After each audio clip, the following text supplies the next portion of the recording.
I'd like to introduce Dr. Elluru, who is from Cincinnati Children's Hospital Medical Center, and he will be discussing airway issues in EB. Thank you, Dr. Elluru, and welcome.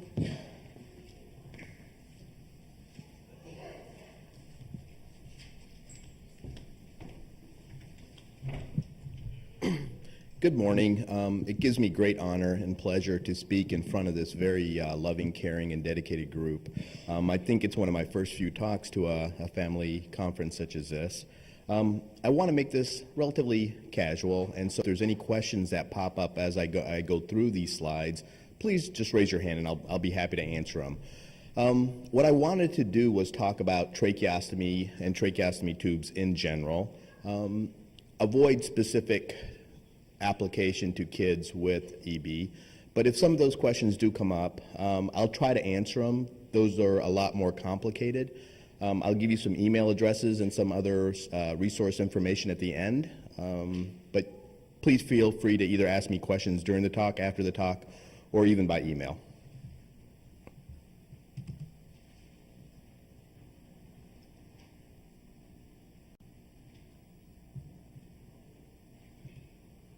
So I'm a pediatric otolaryngologist, or a pediatric ears, nose, and throat doctor, and our division specializes in airway issues in kids in general. I've been at Cincinnati Children's for about 7 years now.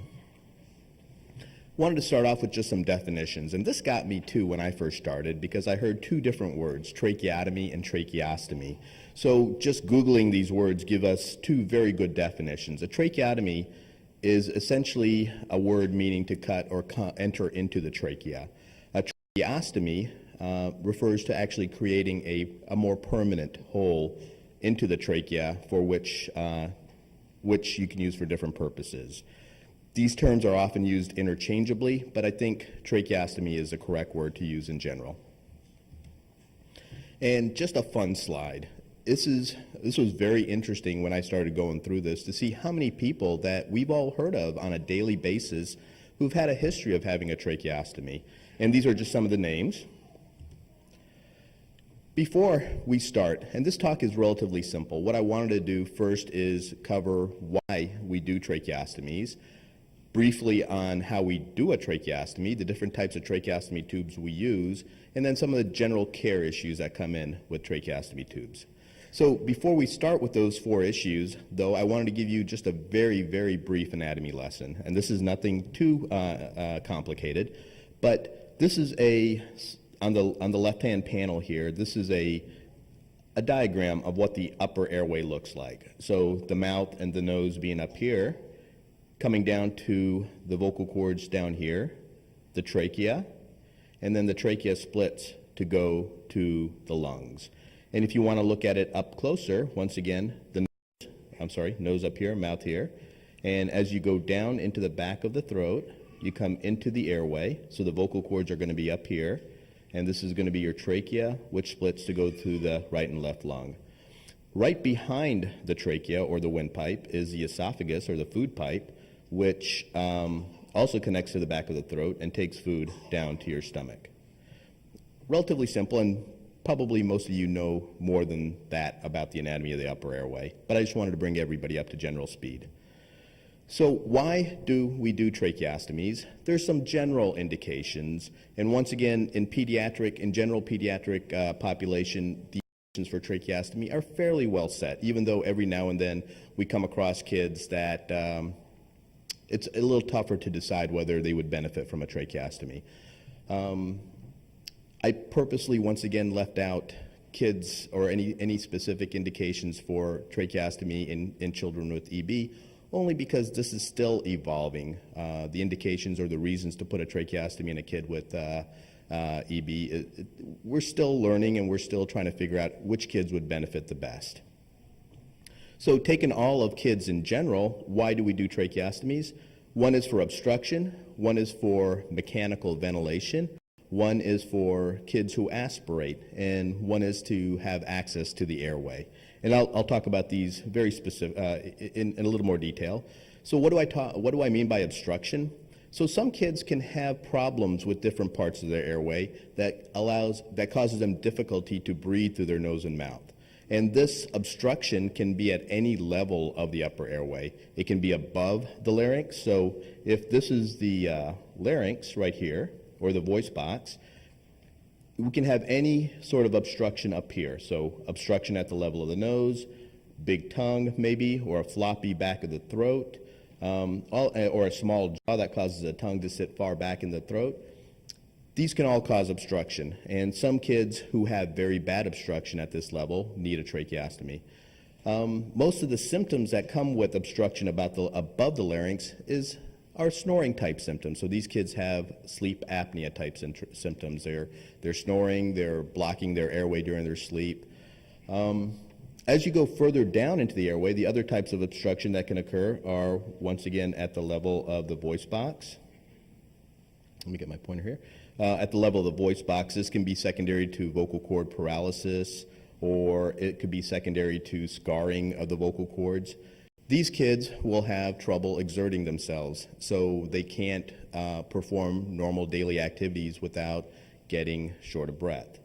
And then you can have any sort of obstruction as you go further down into the airway, so down into the trachea, down into the bronchi, and this can be, once again, scarring, narrowing, floppy airways, or another structure such as a big artery sitting on top of the trachea, crushing it. Any of those can cause narrowing and respiratory symptoms. Like narrowing of the larynx, any kind of narrowing at the trachea or below also causes difficulty breathing during any sort of physical activity. The other reason that we think about tracheostomies are kids who need chronic mechanical ventilation. For mechanical ventilation, you need some sort of access to the airway for a long term, and so tracheostomies allow this to occur. The mechanical ventilator can be hooked up to the tracheostomy tube. This happens in kids who have central apnea, difficulty, their brains just don't tell their lungs to breathe. In some of these kids, we need mechanical ventilation for pressure, to give them a little bit of pressure to keep their airways open. If they have a floppy airway, they need a little bit of pressure to keep the airways open. Some kids have overall muscle weakness, and they just don't have the strength to breathe, and these kids need long-term mechanical ventilation. And then there's a whole host of other kind of lung issues where kids need mechanical ventilation. But in these kids, you need access to the airway for long terms, and a tracheostomy allows that access so that they can be mechanically ventilated. There's also a subset of kids who need tracheostomies because they aspirate. And there's a lot of different reasons why we aspirate. Aspiration is essentially the entry of secretions or foreign material into the trachea and lungs. So it's essentially food going down the wrong way. It can be oral secretions, gastric contents, and even food as you eat it, it can go down in the trachea. Having a tracheostomy in these kids who aspirate quite a bit allows you to suction out the material periodically to prevent that aspirated material from going down into the lungs and causing a chronic damage. Finally, this is a small subset of kids that we that have tracheostomies for this reason, and these are kids who have very difficult airways to assess for intubation. So intubation is putting a breathing tube, and this is shown in this diagram down here. Essentially, whenever a child needs to undergo surgery, they usually have a endotracheal tube placed, and this diagram down here shows that. So this is the endotracheal tube coming into the trachea, and the mechanical ventilator is hooked up to the end of this tube. Some kids, it's not easy to put this endotracheal tube in. It's very, very difficult, and these kids need to undergo routine periodic surgeries. And so for these kids, we put in a tracheostomy to allow ease in airway management while they undergo surgery. Once all their surgical procedures are done, this tracheostomy tube is removed. So moving on, if there's no questions about that, and once again, I purposefully left out specific indication for tracheostomy in children with EB, but we can talk about that if there are any questions. So moving on to the second topic, how do we place a tracheostomy? I'll just talk about this very briefly, and essentially it's a relatively simple procedure. This is done with the child, with the breathing tube in the child, with an endotracheal tube in the child, and the access to the trachea is done through a small horizontal incision in the neck. And then you just spread the tissues apart until you get to the trachea. You make a little hole in the trachea, And then you have your hole from the skin into the trachea, and you just sew the edges together so that it becomes a permanent hole. And that's somewhat depicted over here on the left panel.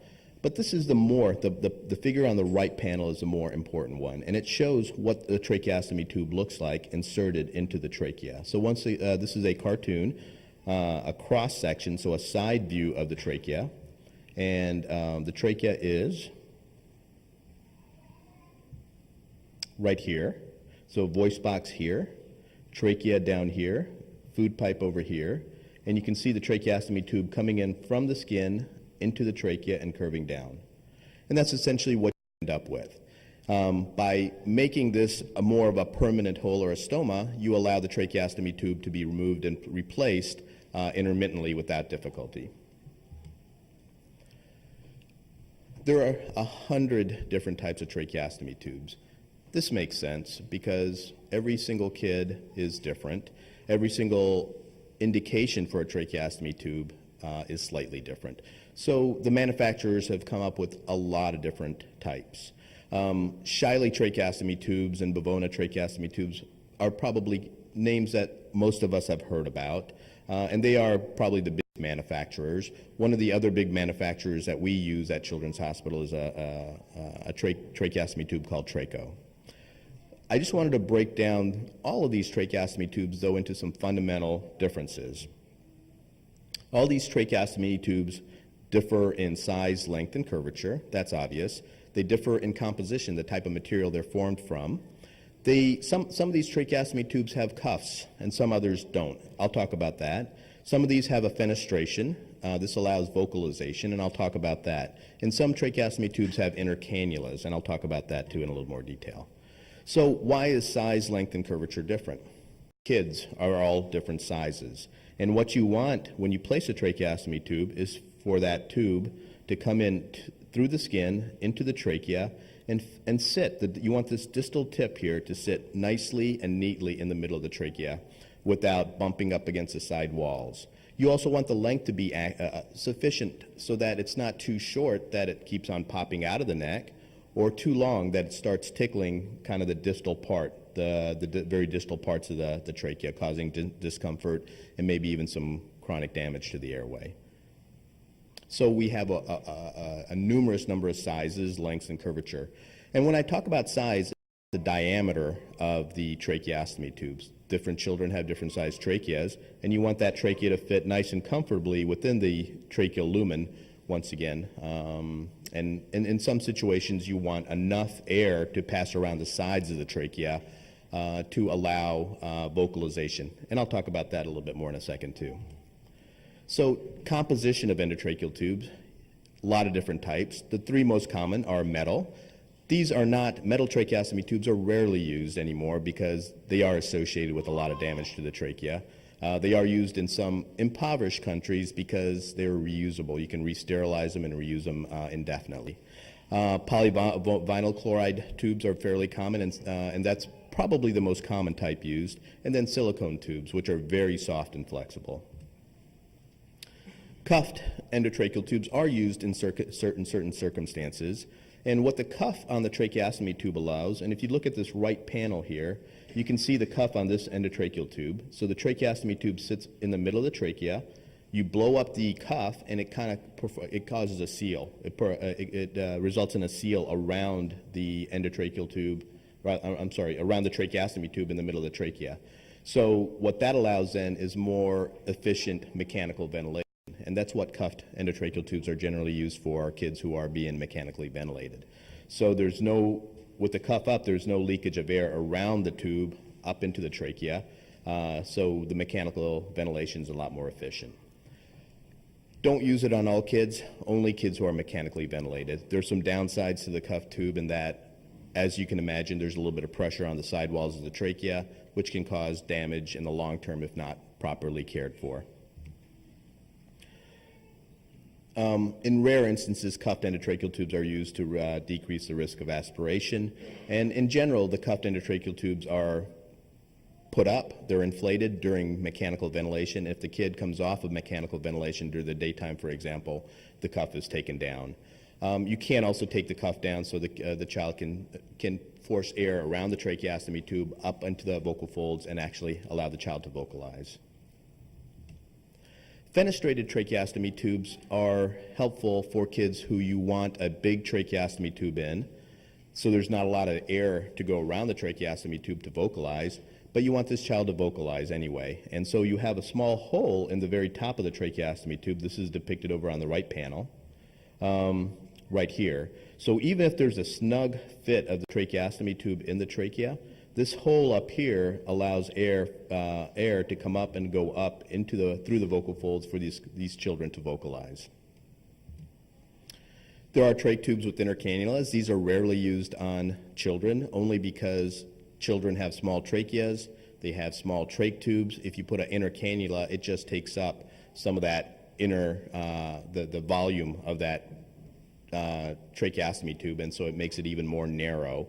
In adults, inner cannulas are fairly commonly used, and what an inner cannula is a trach tube that goes within. So a trach tube that goes within the other tracheostomy tube. So you don't have to clean or change out this tracheostomy tube. All you have to do is change this out. Just pull it out, put a new one in, throw the old one away, and this never has to come out of the neck. Once again, used more commonly in adults because they have much larger tracheostomy tubes, and you can afford the decrease in size caused by the inner cannula. Wanted to talk about one other thing, and this is not a tracheostomy tube specifically, but it's an accessory for a tracheostomy tube, and this is called a Passy-Muir valve, named after the people who invented it, but it's essentially a one-way valve. And we've talked about vocalization tracheostomy tubes. So when a child breathes in, the air comes in through the tracheostomy tube and goes into the lungs. When the child breathes out, this air comes out back through the tracheostomy tube and out. Depending on how big the tracheostomy tube is and how it fits into the trachea, some of the air may come around it and go up through the trachea, through the vocal cords, and allow the kid to vocalize. Now, for the child to vocalize, on expiration, you see, parents who have children with tracheostomy tubes have seen this. They place a finger over their tracheostomy tube as they breathe out, and that allows them to come up and for them to vocalize. This Passy-Muir valve is a one-way valve, so kids can breathe through the valve, but when they breathe out, it shuts off and the air comes up through the mouth and nose, and so you don't have to put your finger over the tracheostomy tube to vocalize. The Passy-Muir valves also help a little bit with swallowing, and it's thought to help with swallowing, and most of our kids who can tolerate Passy-Muir valves have one placed.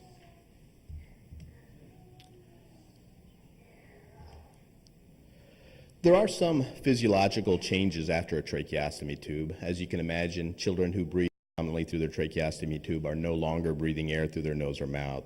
So things like smell, humidification, filtration, warming of the air as it goes into the lungs are all lost.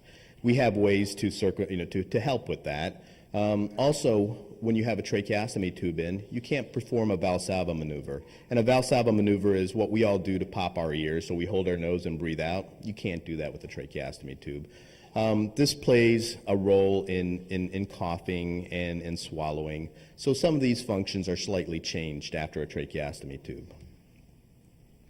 Tracheostomy tubes can have complications, and the overall complications from tracheostomy tubes are small if family members and healthcare staff are properly educated about care of these tracheostomy tubes.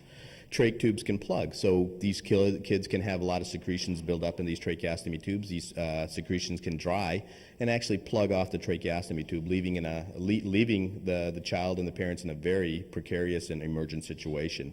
Sometimes these tracheostomy tubes can come out and the parents can't replace them. Once again, somewhat of an emergent situation.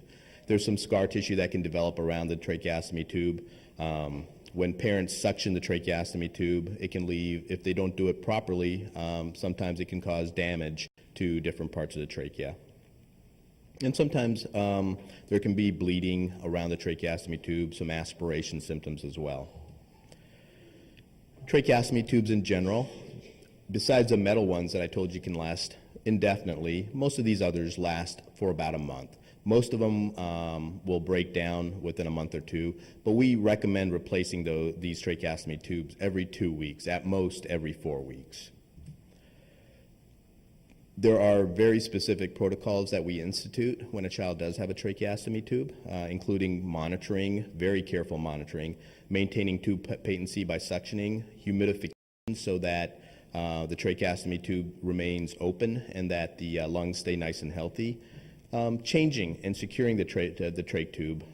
If the tracheostomy tube has a cuff, making sure that the cuff is deflated when not on mechanical ventilation. And most importantly, having preparation for emergencies. Suctioning a tracheostomy tube is relatively simple. There are some specially designed suction catheters with incremental marks on them, and so parents are taught on how deep to suction. And suctioning too deep can once again cause damage, so we recommend against that. But relatively simple and well tolerated by kids. Usually kids get suctioned out at least twice a day or more if need be.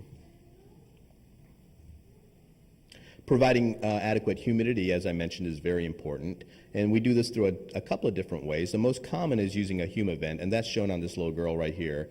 And what it is a moisture chamber that goes right on the front side of the tracheostomy tube and allows the air coming in to be humidified as it goes into the airway. Other methods are to use a room air humidifier or a trach mist collar.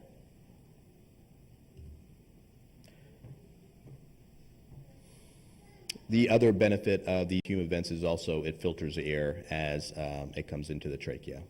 And also sometimes if kids are coughing, it prevents the secretions from being shot into the air. Changing a tracheostomy tube is what most parents worry about because you're taking out a secure airway and replacing it. It can be done fairly quickly, and this is something, once again, that we teach all the families before they leave the hospital and make sure they can demonstrate the trach change in front of one of us before they leave the hospital. But relatively simple. Once again, it can be done within 10 to 15 seconds, simply taking off the trach ties, removing the tracheostomy, replacing it, and putting the trach ties back on. There are a lot of different ways to secure trach ties, and this is probably one of the most significant factors when it comes to children with EB who have tracheostomy tubes, is exactly how to secure it to the neck. But there are Velcro ties, twill ties, and metal ties. Each one of these have advantages and disadvantages. Skin care is important in all kids, especially kids with EB who have a tracheostomy tube. And so we go over very specific protocols to clean around the tracheostomy tubes at least once or twice a day. Use different things such as Moleskin, Meplex, and Duoderm to help keep skin from breaking down. And looking for things such as scar tissue and granulation tissue. Most importantly, too, is tracheostomy tubes do add another level of care to kids, especially kids who already have other ongoing chronic problems. So we try to make sure that we set up the resources for the family that allow trach care, trach maintenance to be a more routine part of their everyday life. We try to get the trach care integrated into their daily routine. We make sure that they have, the families have access to all the vendors for the different supplies. Make sure that things at school are as easy as can be. So the teachers know about the tracheostomy tubes, the nurses do at school, and so that they can help support them there. And once again, making sure everybody in the family is sufficiently trained in case of emergencies. We make sure that the families have a bag of good emergent supplies to take care of any kind of need that may arise when they're out and about in town with a child with a tracheostomy tube. These include suction catheters, suction machines, different size tracheostomy tubes, just in case they can't get the one size in, they have a smaller size tracheostomy tube to get back in. And then all the other things such as saline irrigation, scissors, hemostats, everything else you may need to encounter any sort of situation as you're out and about. Tracheostomy tubes can be a life-saving measure for certain kids. It can improve the overall quality and life of the child, once again, in certain children. It can improve the child's overall safety. It gives them a nice, secure airway. One of the most memorable families I can think of had a really hard time when we first suggested a tracheostomy tube. Now, if you talk to them, they don't want it out. It's their security. They've gotten used to it. They know that it gives the child a safe airway, a safe, dependable airway, and they don't want to get rid of it. It can improve the child's safety. It does increase the overall care for the needs of the child. So before you place a tracheostomy tube, you want to make sure that it is going to do the first 3 things on this list. And in talking to most families who have had a child with a tracheostomy tube, they do admit that the overall benefit far outweighs any negative aspects. I'm going to leave with this last slide. It's just some additional resources. First is a great resource for kids with tracheostomies. It's called Aaron's Tracheostomy Page. It's been in existence from 1996. It's probably the biggest tracheostomy resource on the web. The second is a resource to our division. It's our website, and once again, our division has quite a bit, probably nationally renowned for management of airway problems in kids. And then finally, my email address. If anybody has any specific questions from today's talk or any other questions that I can help with, I am humbled to be here, and I hope I imparted a little bit of information that may help you. Please call me, contact me, or ask any questions now if you'd like. Thank you.